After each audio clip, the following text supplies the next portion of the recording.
Hi guys! Ayan, ang ganda ng weather para mag-garden. 7 na, tama ba? Wait lang. Oh, magsi 7 na pero hindi mainit. Pero maalinsangan guys. Ayan, nakapag-garden na ako. Kanina pa akong alas 6 dito. Nakapag-repat na ako ng ilan. Ayan. May dumating kasi tayong pot from Unique Pot ulit. Ayan, ang ganda. O, tear na siya nitong malaki ko. Ayan, nagpasadya ako ng size nito and ang ganda. Bagay na bagay. O, diba? Pantay na sila. Ayoko kasing hindi pantay dito. Parang ang sakit sa mata. Eh, may dadating na naman akong isang Inermis crested na malaki. So, hindi na naman siya magiging pantay. Another sakit na naman ng ulo. So, ayan ang mga crested natin. Nakapat na sila ng maganda. And naka-arrange na. Ayan. Ito, nilipat ko na dito sa ganitong pot. Sa terracotta pot na malaki. Kasi, ano na siya dito. Maliit na yung pot na ganito sa kanya. And yung pag-uproot ko, punong-puno na.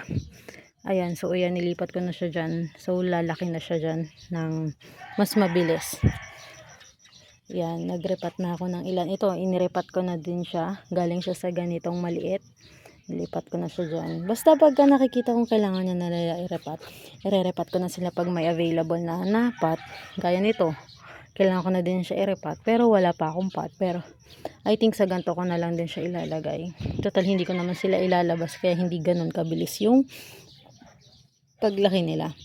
Pag ilalabas ko kasi sila, mabilis sila lumaki. Pero pag nandito sa covered and kontrolado ko yung pagdidilig sa kanila, hindi sila ganun kabilis lumaki. And pakita ko lang to.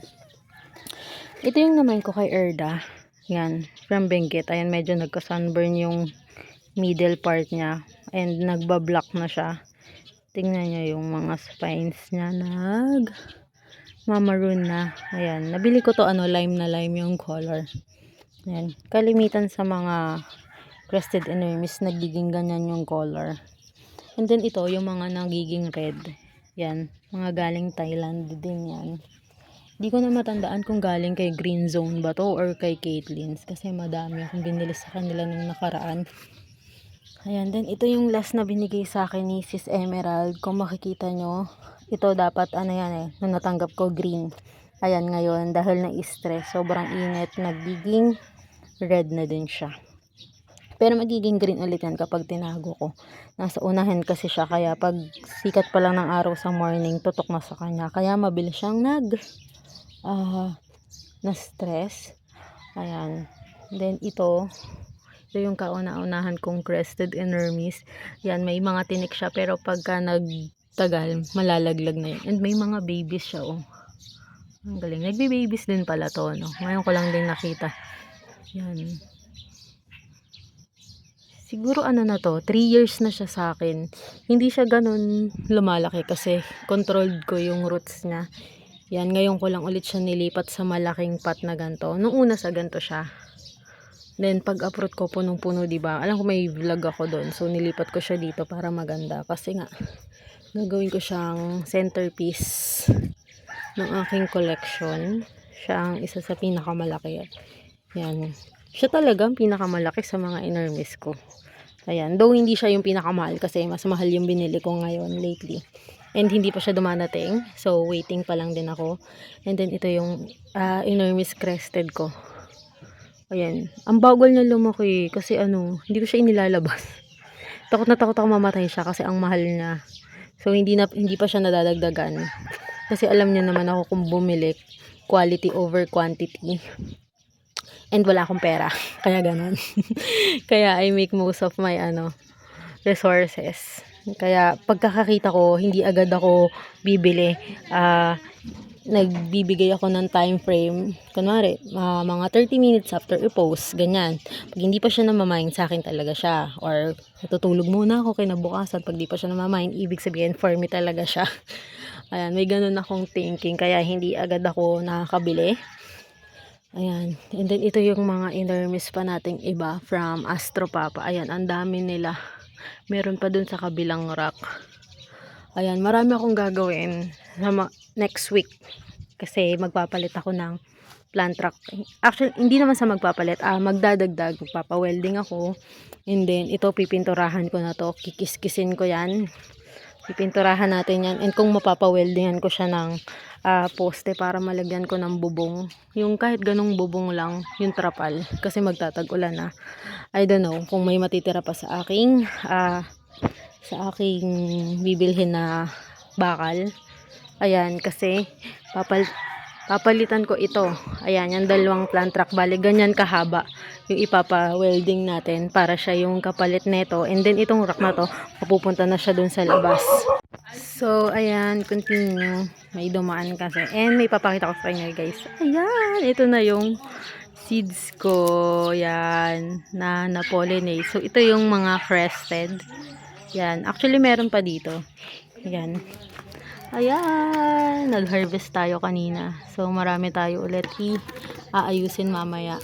Yan. So, nakahiwalay yung crested. Dapat mag-ano na ako. Magtatanim na ako nito. Pero, kasamaang palad, ubusan tayo ng tawag mo dito, na soil mix. Yan. Dito ko na lang sila ilalagay kasi ito lang yung available.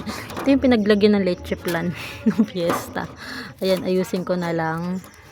Gagawa na lang ulit ako ng soil mix, then dito ko siya ilalagay. And may nabili pala ako, guys, sa Shopee. Wait lang. Perfect siya sa mga gymno na paparoots nyo. Ayan. So, ayun siya. Kunin ko lang. Wait lang. So, ayan. Para malak in yung moisture. Nakikita ko to sa mga seller na si Madam Lots. Yan, meron yan. So, madali lang siya. Yan, mura lang to. Wala pa tong 50. Parang 35 lang ata bili ko dito. Hindi ko na sure. Basta less than 50. Ayan. So, ayan. Kita nyo naman nasa loob pa rin yung moisture. Nandyan pa rin. Yan. And makaka-help siya para madaling roots yung nyo. So, ito yung crested ko na LB na bulok. Ayan. May root na yan. May roots na yan. Ayan.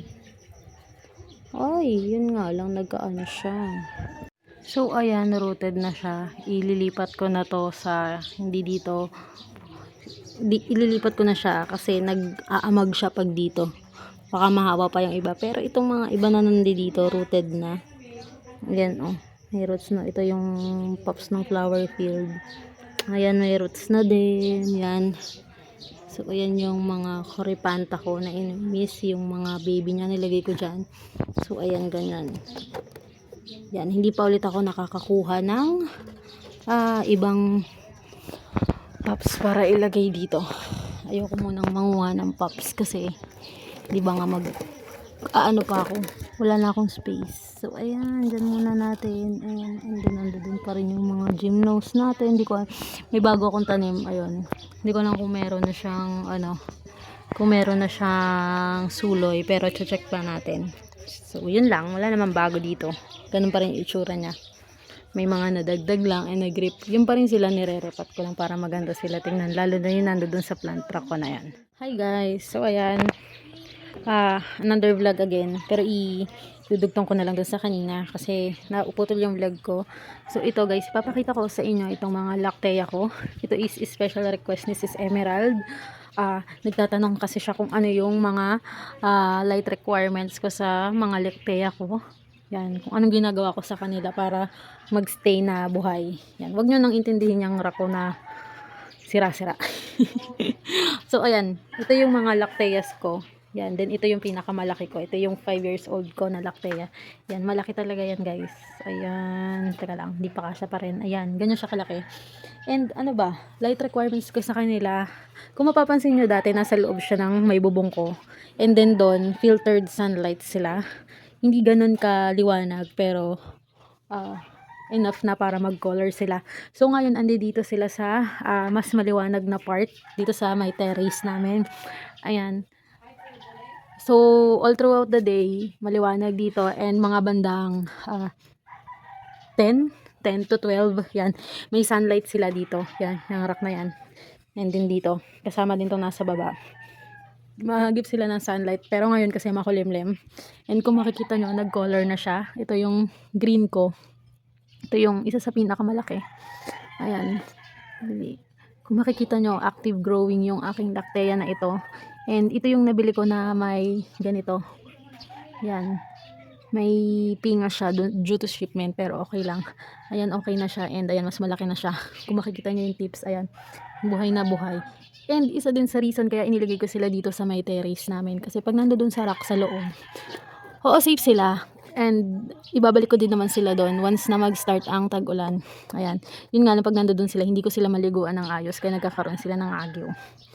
So ayan, and ang lupa ko sa kanila is ano, yung ginagamit ko na 60% na pumice, and then 40% na organic. Ang organic na gamit ko ay vermicast, coco peat, carbonized rice hull, and ano pa ba yun? Yun gumamit, and then 10% na river sand. So ayan, actively growing yung green ko.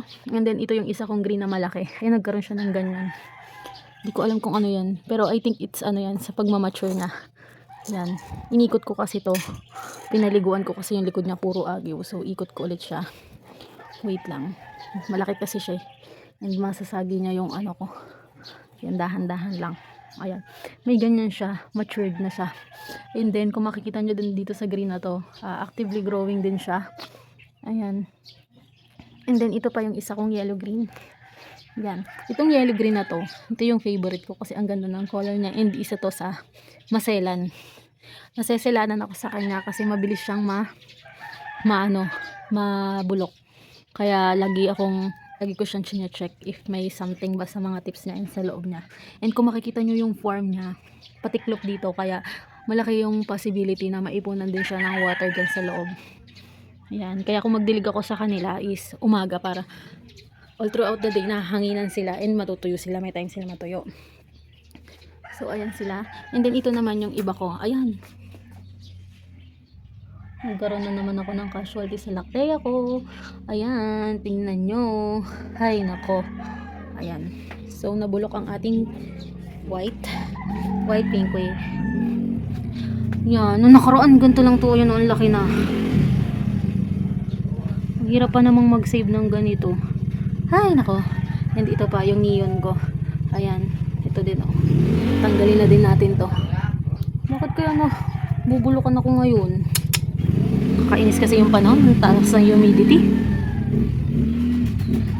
Kaya prone sa ganito yung mga lactea ko. So ayan, nakita nyo naman, hindi lahat ng aking lactea is perfect. Ayan, namamatayan din ako. Ayan, nabubulukan. Akala ko okay na siya. So magkakat ulit ako nito guys after ng vlog ko na to. Ay! Ayan. So move on na tayo mamaya. Ikakat ko yan. Then ito yung aking pink. Ayan. Pansin ko sa mga lactea, ang matitibay is itong pink and itong white ghost. Ayan, ito may white ghost ako dito. May dalo pa akong white ghost dito. And ito. Kagaya lang siya niyan. Yan, white ghost din yan. Matatag sila. And yung isa kong white ghost is ito. Kung makikita nyo, nagkaroon din siya ng ganyan, ng sunburn sa tip niya. Pero in time, magkakaroon niya ng suloy, gaya nyan. Ayan. Give it some time lang. And then ito, ipapakita ko din sa inyo yung ganyan ko dito. Ayan o. Halos ganyan, diba, yung mga dulo din nito. Pero ngayon, nagsitubuan na ulit. Ayan. Pababayaan nyo lang siya pagka nagkaganyan. And then, eventually, magkakaroon na yan ng new growth. So, ayan, yung isa kong heartbreak sa kanila. Ayan. And ito pa yung isa ko. Isa kong example din yan. Ayan o. Yung green ko na rubra. Nagkaganyan din yan. Yan. Ang tagal magising na ito. Ang tagal na niyang ganyan. More than half a year na siyang ganyan. Yan. Lalagay ko lang muna siya dyan sa gilid. Kasi kinuha ko yun. Nandoon yung sarak sa labas. So ipinasok ko muna dito kasi nga magbablog ako. So ayan. Pansamantala nandito muna sila sa loob kasi may mga gagawin pa nga ako sa labas. And ayan. So pag off ko ng vlog na to, ayusin ko na muna yon. Ikakat ko yon. And sana masave ko pa siya. So yun lang muna guys. Thanks for watching. Bye! So ayan. Naman lingdang nakita nyo na naggaganyan na yung lactea ko. So sama ko na din kayo kung paano ko siya remedyohan. Though ganito yung ginagawa ko sa mga nagkakaroon ng sakit ko na lactea. Ang sakit diba? So yan. Ang laki. Ang laki ng kinat natin. And hay, naku, nakakasakit. Nilagyan ko ng inalkoholan ko. So, tapon na natin yan. Sana mapigilan ito yung pagkalat ng sa kanya, pagkabulok. So, check nyo ulit. Ayan. So, makikita nyo meron pa. So, So, i-extend natin yung cut sa kanya. Ang sakit, diba? Alam mo yung inalagaan mo na matagal, tapos ganito yung mangyayari. Chap-chapin mo din pala siya in time. Pero wala tayong magagawa. Kailangan natin siyang chap-chapin. Ayun. Nagtatry ako mag-ano nito, mag-propa. Pero hindi ako nagsasucess. Ewan ko. Ang hirap i-propa nitong ano, white na to. Siguro dahil ano talaga siya. Wala talaga siyang chlorophyll or konti lang yung chlorophyll niya.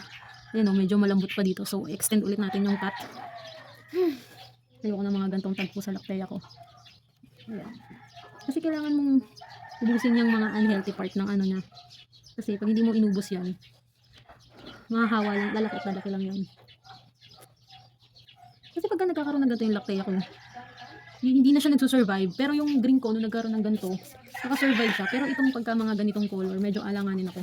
Kaya ingat ako sa kanya, pero tinamaan pa rin siya ng ganitong sakuna. Ayan, ang liit niya na tuloy. Paborito ko pa naman to. Ayan, sana makaano siya, makarecover. So, ang gagawin ko is itatago ko muna siya sa hindi na aarawan and na uulanan or na ampiyasan. Ayan, siguro na ampiyasan siya nung nagdilig ako. So, ayan, ang laki ng kanyang sugat. And, ang gagawin natin is, lagyan natin siya ng tango. Wait lang, kunin ko yung tango ko. And, lalagyan natin siya para naman ma-prevent natin yung pagkakarat. Sana ma-prevent nyo. So, ayan, share ko lang sa inyo kung paano ako mag-chop-chop ng aking lactea. Ang liit niya na nakakainis. Ayoko pa naman na bumili ng lactea. Siguro kung bibili ako, hindi na kulay ganito. Mag-stick na lang ako sa mga color na nabubuhay ko, like pink, white ghost, and green. Ayan. Kasi yung mga gantong kulay, yung mga mapuputi na ganyan, mga yellowish na gantong katawan, medyo mahirap siya i-maintain. So, yun. Nakita nyo ang heartbreak ko sa lactea. Ayan, so, kunin ko lang yung tango para malagyan ko. So, ayan, nakuha ko na ang aking box ng mga fungicide. Kunin natin yung tango. Lalagyan natin ng tango yung sugat niya. And sana, ma-prevent na natin yung rot niya. So, meron ako ditong Japanese brush na lumang-luma na. Ayan, lalagyan natin ng tango. Dab-dab lang natin. Ayan, sana talaga masave natin to guys. Pero pag hindi, iyak na lang tayo. Ayan. Tagal na nito sa akin eh. Siguro mga 5 months, ganun. Hindi ko sure. Ayan, ganyan lang. And then, lagay na lang natin siya sa lugar na hindi natin siya mababasa. Or hindi ko mababasa. And then, yung tinanggal natin sa kanya na ito, try natin i-graft and sana mag-success. Though, hindi ako ganun ka-confident sa color nito. Kasi hindi talaga ako nagkakaroon ng success ngayon sa pag-graft. So, yun lang muna guys. Yun muna yung mga i-share ko sa inyo ngayon. And, ayun, as you can see, heartbroken ako dahil dito kasi love na love ko yung mga lacteas ko. So, yun lang muna guys. Thanks for watching. Bye! See you on my next vlog!